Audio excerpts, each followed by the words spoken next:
hari ini ada event apa sih kalian berdua? Ya, hari ini kita ada launching Oppo Reno 13 series dan sebagai brand ambassador untuk Reno, kita hadir kalau aku sempat perform lagu terbaru aku juga bareng Wisnu Santika, Mikasa, yang sempat aku perform bulan lalu di DWP. Jadi ini kedua kalinya perform lagu itu dan perdana perform untuk tahun 2025. Ya, jadi kita berdua hadir juga untuk ngasih ngeliat beberapa fitur dari Oppo Reno 13 yang kebetulan kayak Cinta bilang barusan launchingnya hari ini juga. Dan menariknya tentang launching produk ini juga ini pertama kalinya aku dan Basko bekerja sama dalam sebuah iklan. Mungkin kalau series udah pernah 2 kali ya, dulu Daniel Nicolette juga baru-baru aja beberapa bulan yang lalu Dendam series action pertama kita. Tapi kalau iklan ini pertama kali dan kebetulan konsepnya juga cukup romantis karena tagline-nya kan butterfly romance on hand gitu. Jadi mungkin yang biasanya aku kalau syuting sebuah iklan yang ada lawan main cowoknya aku harus berakting untuk bahagia. Kalau kali ini lebih gampang karena orang yang ada di hadapan aku memang aku suka, jadi nggak usah acting gitu.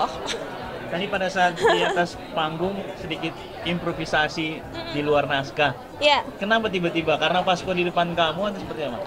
Aku tipe orang yang memang nggak suka ngikutin naskah. Aku orangnya suka memberikan surprise dan ngerasa kalau ada sesuatu pesan atau cerita yang bisa aku bagikan ke orang-orang yang bisa bikin orang melek, dan obviously teman media melek. Berarti misi aku terlaksanakan dan sukses. Dan tadi kan di stage selain nyanyi Mikasa, single terbaru aku juga nyanyi Oh Baby tapi versi remix. Kebetulan Oh Baby versi remix memang favorit aku dan itu aku rilis tahun 2022 kemarin. Kenapa Oh Baby remix menjadi favorit aku? Karena selain memang itu lagu yang orang sebut legend, banyak banget yang suka pada zamannya, versi remix itu bisa dibilang lebih sesuai preferensi musik aku karena lebih dance, lebih EDM. Tapi kebetulan saat musik Oh Baby Remix dibuat tahun 2022 kemarin, saat Oh Baby Remix dibuat tahun 2022 kemarin itu juga pada saat kita ngerilis project pertama kita, sebuah series bernama Daniel Nicolette, dan itu menjadi theme song series tersebut. Jadi setiap denger Oh Baby Remix 2022, selain bangga sebagai musisi bisa ngerilis lagu sesuai dengan genre yang sebenarnya aku lebih suka, itu juga ada memori spesial karena itu pertama kalinya kita kerja bareng dan waktu kita masih temenan. Bahkan waktu kita kerja bareng pertama kali kita belum ada apa-apa. Jadi lagu itu tuh membawa kita dari pertemanan ke sesuatu yang lebih romantis gitu. Berarti bisa dikatakan event ini event pertama kalian setelah berpacaran atau sebagainya? Kalau event pertama sih mungkin enggak, karena kita sering menghadiri premiere bareng atau acara-acara publik lain bareng. Cuman mungkin ini pertama kali kita event bareng skala seperti ini, di mana kita berdua harus nge-launching sebuah produk bersama-sama dan kapasitasnya profesional dan dilihat banyak orang karena ternyata tadi banyak tamu undangan juga yang nggak hanya dari Indonesia, ada dari Cina juga gitu. Kalau tadi kayak kita merasa lebih muda, iklan bareng, kalau kakak rasanya gimana? Apa? Iklan bareng. Iklan bareng. Pastinya seru banget dan apa ya, kalau misalnya kita kerja terus kita suka dengan kerjaan kita, terus flow kerjanya sama pasangan, pastinya semuanya jadi lebih gampang aja sih. Jadi nggak kerasa kerja, dan itu kerjaan yang terbaik itu yang dimana kita ngerasa ya seperti kayak nggak kerja gitu. Dan mungkin kadang-kadang kan orang suka nasehatin like hati-hati kalau kerja sama pasangan nanti bisa cepet bosen lah atau mungkin berantem lah. Tapi surprisingly 3 kali kita bekerja sama bareng, mau itu di series Daniel Nicolette atau Dendam atau sekarang dalam sebuah iklan, kita nggak pernah berantem, malahan suasana kerja jadi lebih mudah dan nggak bosen ya. Bosen nggak? Enggak. Kayak kerja terus bareng juga nggak apa-apa. Iya. Emang ada target nggak sih mungkin kedepannya kita harus kerja terus ya atau gimana? Karena kayaknya udah mulai publish banget nih kalian nih hubung berdua gitu kan. Beberapa kali kayaknya kerja bareng terus gitu. Kalau kerja terus sih ya pasti semua orang juga pastinya nyoba untuk kerja terus ya. Kalau misalnya kerja bareng ya, kalau misalnya memang ada kesempatan kita pasti ngambil karena so far kita suka kerja bareng dan kenapa enggak juga gitu. Kita bisa explore bareng-bareng. Ya benar banget yang kata Vasco, tapi aku percaya bahwa kita berdua itu orangnya cukup ambisius dan punya target masing-masing dalam pekerjaan. Jadi kalau ditawarkan pekerjaan bareng selama itu bagus buat kita berdua dan memang sesuai dengan visi misi kita buat karir kita masing-masing, why not? Tapi tentunya nggak harus selalu bareng pun juga nggak apa-apa, karena kita berdua kan kadang-kadang juga memiliki target yang berbeda dalam karir kita. Jadi kalau emang cocok, why not? Tapi nggak harus selalu bareng-bareng karena kita juga ingin memiliki identitas sendiri gitu. Tapi kemarin merasa ada challenge tersendiri nggak sih pas iklan bareng, main film bareng? Mungkin kalau misalnya pas syuting film, pas kita syuting series bareng-bareng ya kesusahannya hanya di membaca naskah bareng-bareng terus ngebuat karakter yang beda dari kita sehari-hari. Kan kita nggak meranin diri kita sendiri, tapi kita meranin karakter. Kalau misalnya kita pas syuting iklan ini, kebetulan kita syutingnya hanya 1-2 hari total dan menjadi diri sendiri dan sangat seamless gitu. Jadi nggak ada beban sama sekali pas kita syuting iklan buat Oppo ini. Ya.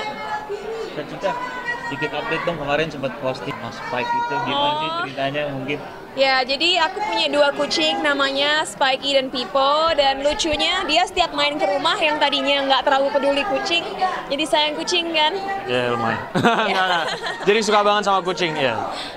Dan jadi lucunya kadang-kadang kalau aku lagi off, apalagi kalau cuaca di Jakarta lagi cukup baik, ini nih si blasteran ini dia paling suka tanning. Kenapa? Suka Karena berenang, plus tanning. kalau orang Indonesia pada umumnya ingin kulitnya selalu cerah, kalau dia malahan inginnya gelap dan tan gitu. Jadi nggak tahu kenapa aku ngide, kalau Vasco lagi main ke rumah aku beliin deh pelampung biar dia tanningnya lebih gampang gitu di atas air. Tapi lucu juga ya kalau aku beli pelampung versi anak kecil supaya kucing-kucing aku bisa ikut Tanning berenang. juga.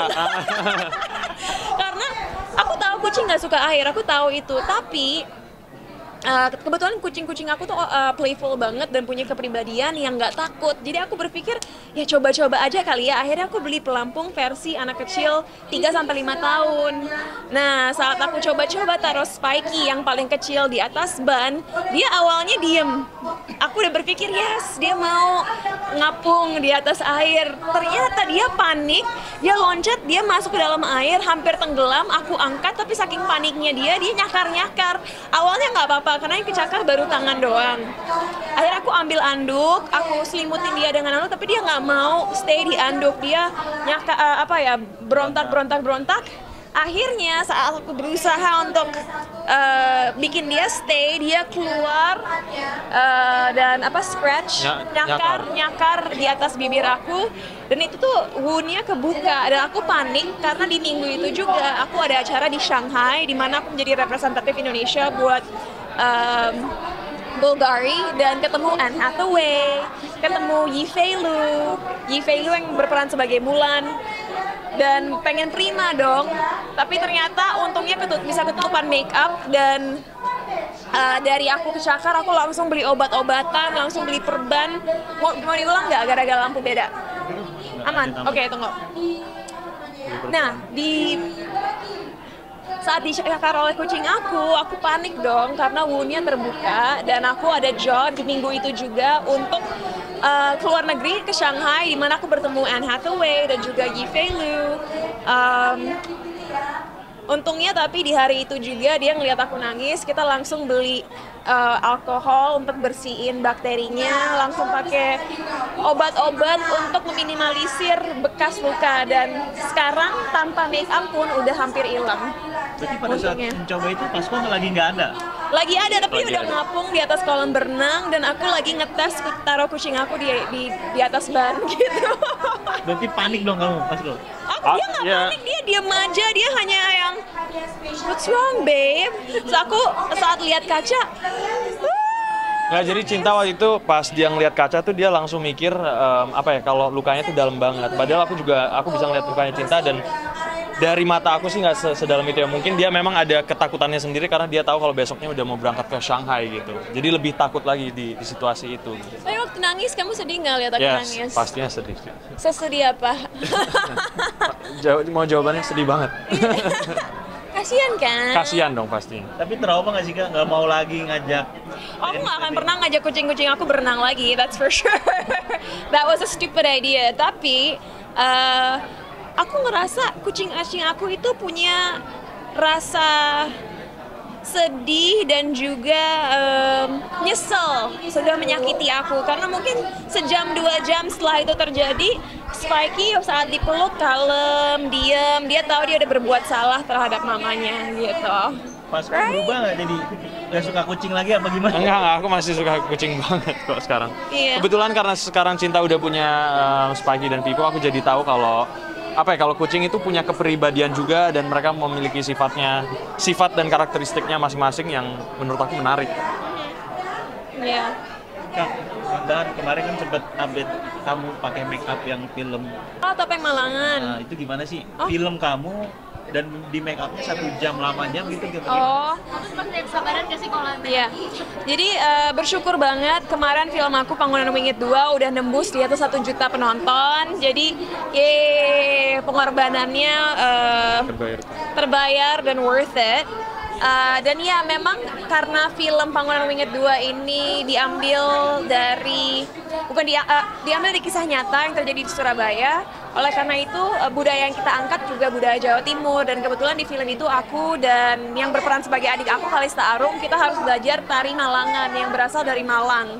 Nah, saat karakter aku ceritanya kesurupan, itu harus dipasang prostetik untuk terlihat seperti topeng Malangan, dan itu memang pemasangannya 1 sampai 1,5 jam, pelepasannya hampir 1 jam. Jadi setiap hari kalau harus pakai topeng itu tuh hampir 3 jam hanya dihabiskan untuk masang dan lepas topeng.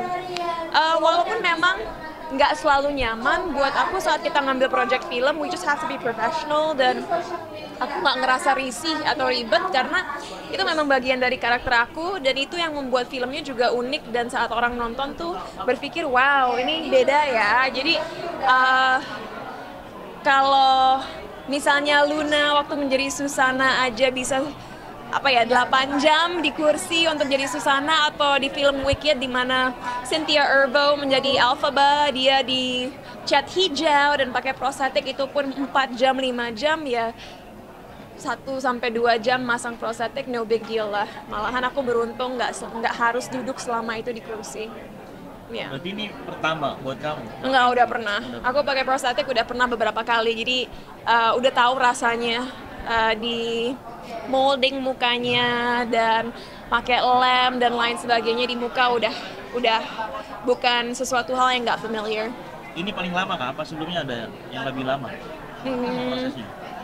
Ya cukup mirip-mirip sih prosesnya, jangka waktunya. Jadi mungkin let's see, kalau kedepannya aku dapat project yang lebih menantang lagi, siapa tahu aku bisa lebih lama duduk di kursi hanya untuk nge-achieve look yang dibutuhkan buat karakter aku. di tahun ini Kak ada gebrakan apa mungkin dari segi karir atau yang lain? Gebrakan apa ya tahun ini? Aku bersyukur banget awal tahun sudah dimulai dengan sebuah acara yang luar biasa di mana aku diberi kesempatan untuk ngobrol langsung dengan Anne Hathaway, dengan Yi Fei Lu yang seperti kita semua tahu udah punya karir yang luar biasa besar secara internasional. Bulan depan pun aku akan terbang lagi ke Italia karena ada acara serupa. So let's see what happens. Tapi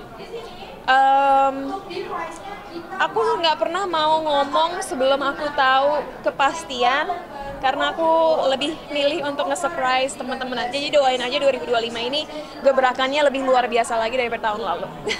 Amin. Banyak yang nanya, kapan nih seriusin? Gimana kalau tanggapannya, banyak yang nanya netizen? Kalau misalnya kalau misalnya orang pacaran pasti pertanyaannya mau itu public figure, mau nggak, pasti dari keluarga tanyaannya juga kapan diseriusin dan lain-lain kan. Tapi kalau dari aku sendiri pastinya aku minta doanya aja, terus gitu. Ya.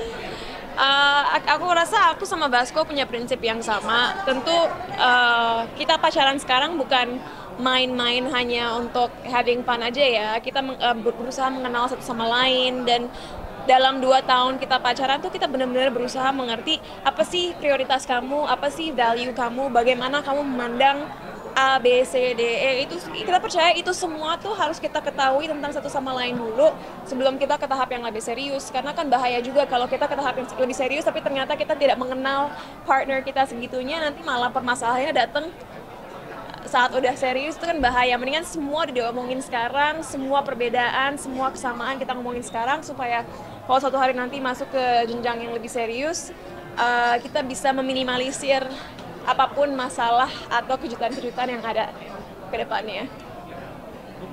You know what? Foto.